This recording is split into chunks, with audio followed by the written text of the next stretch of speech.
Boa noite, gente. Tudo bem com vocês? Muita paz aos seus corações. Que Jesus nos possa abençoar a todos nessa noite. Agora que nós já fizemos as nossas preces individuais, vamos começar o nosso trabalho de estudo do Evangelho, que precede o nosso estudo da mediunidade, pedindo sempre que Jesus nos ampare para que nós possamos falar não de nós, mas falar daquilo que seja bom aos nossos corações, daquilo que nos possa instruir a mente, os espíritos e, acima de tudo, renovar o nosso coração para que nós possamos despertar em nós mesmos. Nós temos hoje um texto que chama muito a atenção e que às vezes nós não percebemos a profundidade desse texto. É um texto que está contido no capítulo 21 do livro de João, 21, versículo 15, em que Jesus tem um diálogo bastante significativo com Pedro. Nesse diálogo, nos relata João que Jesus se dirige a Simão Pedro e diz: Simão, tu me amas? E João responde: sim, Senhor, tu sabes que eu te amo. E Jesus novamente diz: se tu me amas, alimenta os meus cordeiros. E novamente volta a Jesus a pergunta, questionando Pedro se ele o amava. Simão, tu me amas? E novamente Simão responde: sim, Senhor, tu sabes que te amo. E Jesus responde novamente: apacenta as minhas ovelhas. E Jesus, pela terceira vez, faz a mesma pergunta: Simão, tu me amas?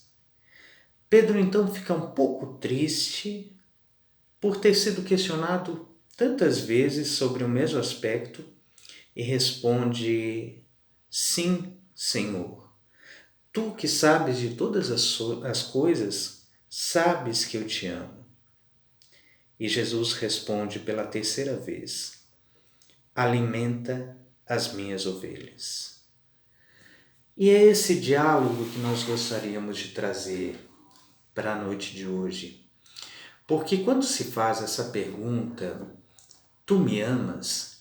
Essa pergunta não é uma pergunta dirigida a Simão, filho de Jonas, a Simão, o discípulo que mais tarde seria aquele encarregado da comunidade cristã, de lançar os fundamentos da comunidade cristã primitiva.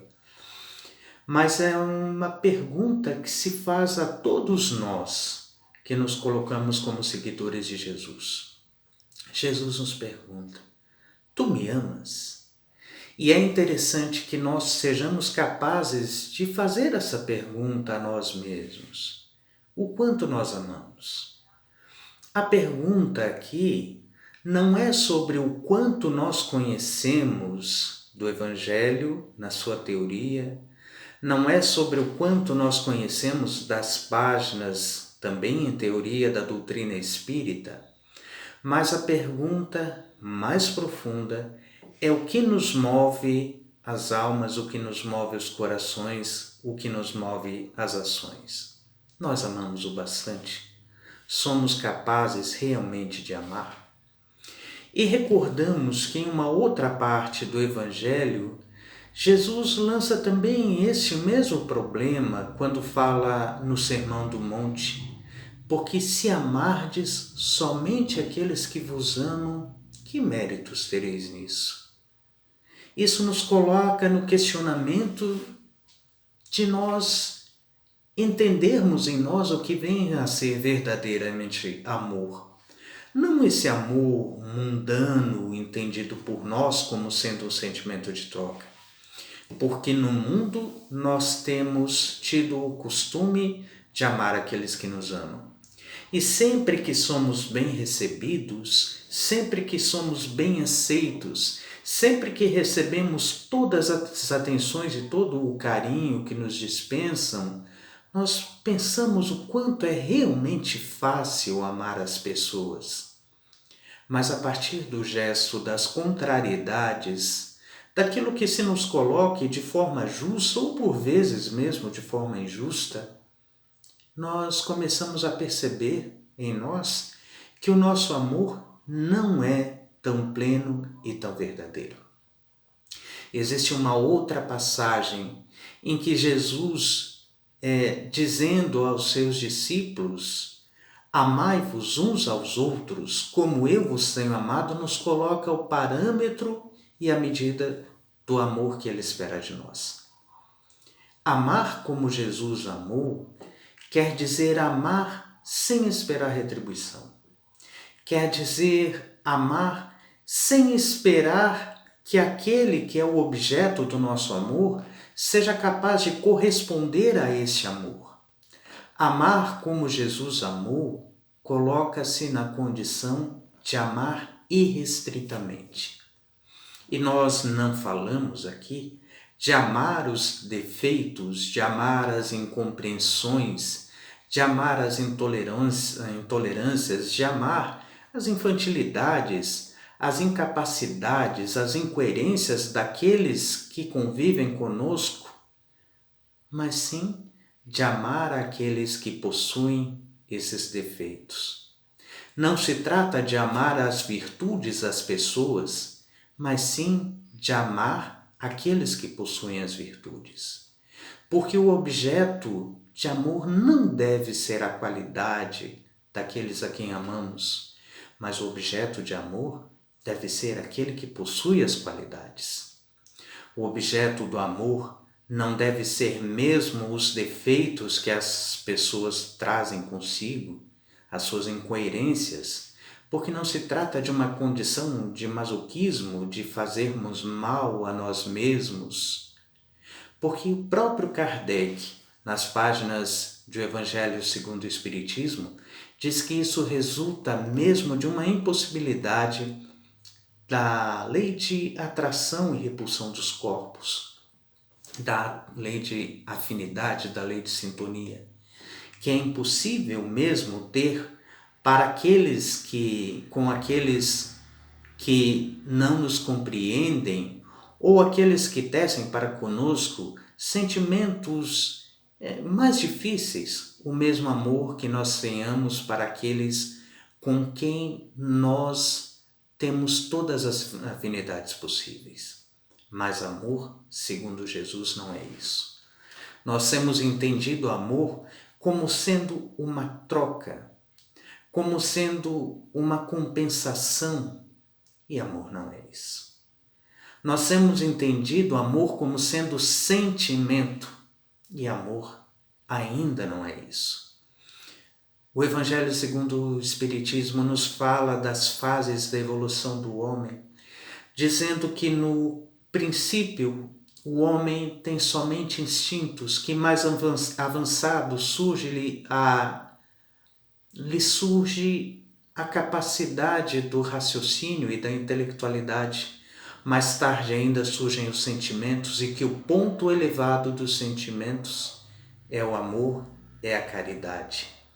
Mas isso não quer dizer que amar coloque-se somente na questão de sentir, na questão de esposar um determinado sentimento, porque isso seria mesmo uma contrariedade daquela lei que nos diz: amai aqueles que vos perseguem e caluniam, amai aos vossos inimigos. Se alguém vos pedir a túnica, dá-lhe também a capa. Se alguém vos obriga a caminhar com ele 1000 passos, vai também mais 1000.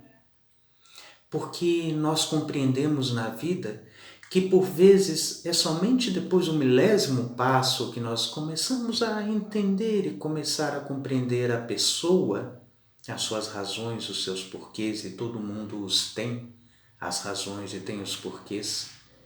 E nós passamos a compreender dessa forma que amar, muito além de sentimento, é uma questão de ação e uma questão de atitude.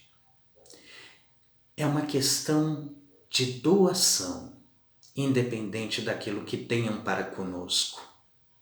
E nisso, Emmanuel comentando esse mesmo capítulo 21, desse mesmo diálogo de Jesus com Pedro, nessas mesmas interrogações, tem a oportunidade de nos trazer uma mensagem contida no livro Caminho, Verdade e Vida, em que, comentando apenas um trecho da mensagem do comentário de Emmanuel, nós encontramos, lendo apenas um trecho, uma reflexão bastante oportuna.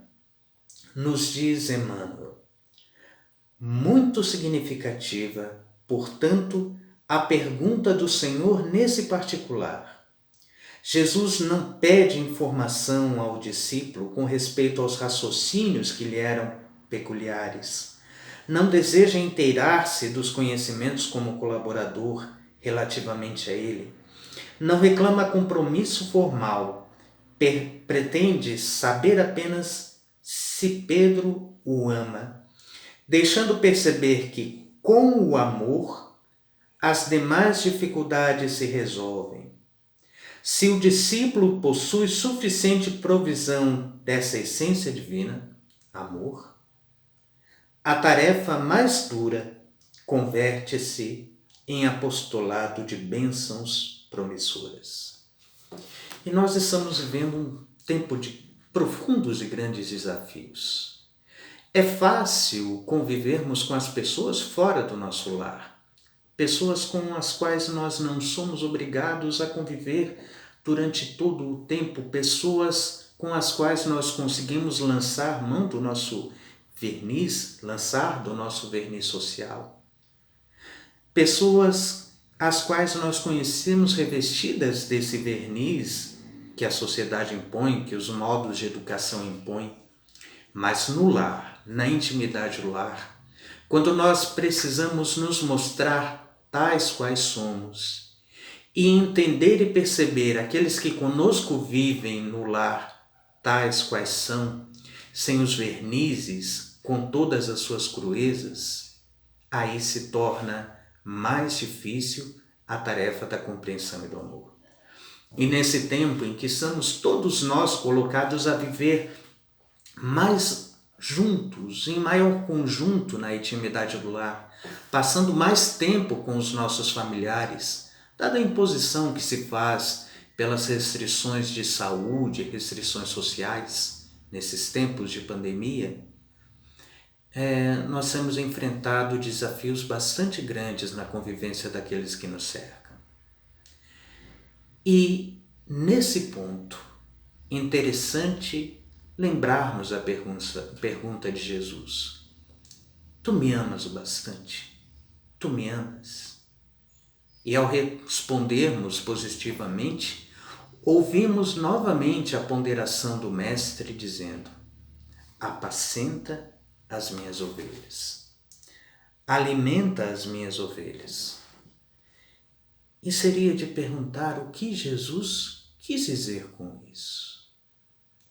E entendemos assim que Jesus não falava, por certo, das obrigações que nos são colocadas ao assumirmos as responsabilidades de família, de chefes de família, de compartilharmos as necessidades materiais do pão, da veste, do alimento, do medicamento, mas as imposições de alimentação, de apacentamento aqui são muito mais profundas, porque trata-se do alimento da alma, trata-se do apacentar das almas, do cuidar das almas. E como nós podemos cuidar? Dando, por certo, o melhor que nós tenhamos de nós, aquilo que nós consigamos encontrar em nós como sendo mais verdadeiro. E nos coloca Jesus, nos coloca nos coloca Emmanuel comentando sobre esse ponto, falando especificamente sobre o texto da palavra apacenta. Diz Emmanuel: significativo é o apelo do divino pastor ao coração amoroso de Simão Pedro para que lhe continuasse o apostolado, observando na humanidade o seu imenso rebanho, Jesus não recomenda medidas drásticas em favor da disciplina compulsória. Nem gritos, nem xingamentos, nem cadeia, nem forca, nem chicote, nem vara, nem castigo, nem imposição, nem abandono aos infelizes, nem flagelação aos transviados, nem lamentação, nem desespero. Pedro, apacenta as minhas ovelhas. Isso equivale a dizer, irmão, sustenta os companheiros mais necessitados que tu mesmo. Não te desanimes perante a rebeldia, nem condenes o erro do qual a lição benéfica surgirá depois. Ajuda ao próximo ao invés de vergastá-lo. Educa sempre. Revela-te por fiel trabalhador. Seja exigente para contigo mesmo e ampara os corações enfermiços e frágeis que te acompanham os passos. Se plantares o bem, o tempo se incumbirá da germinação, do desenvolvimento da florescência e da frutificação no instante oportuno. Não analises destruindo. O inexperiente de hoje pode ser o mentor de amanhã. Alimenta a boa parte do teu irmão e segue para adiante. A vida converterá o mal em detritos e o Senhor fará o resto. Do livro Fonte Viva, Psicografia de Chico Xavier.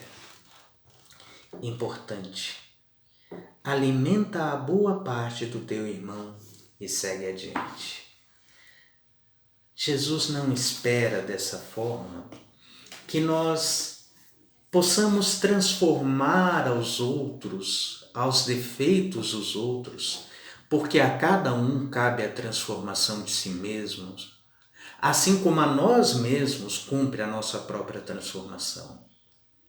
Mas o que nos pede Jesus é que a nossa capacidade de amor, a nossa capacidade de amorosidade, a nossa capacidade de silenciar e esperar diante das incompreensões, seja a semente que haverá de germinar no coração do outro, daquele que caminha conosco, no tempo certo.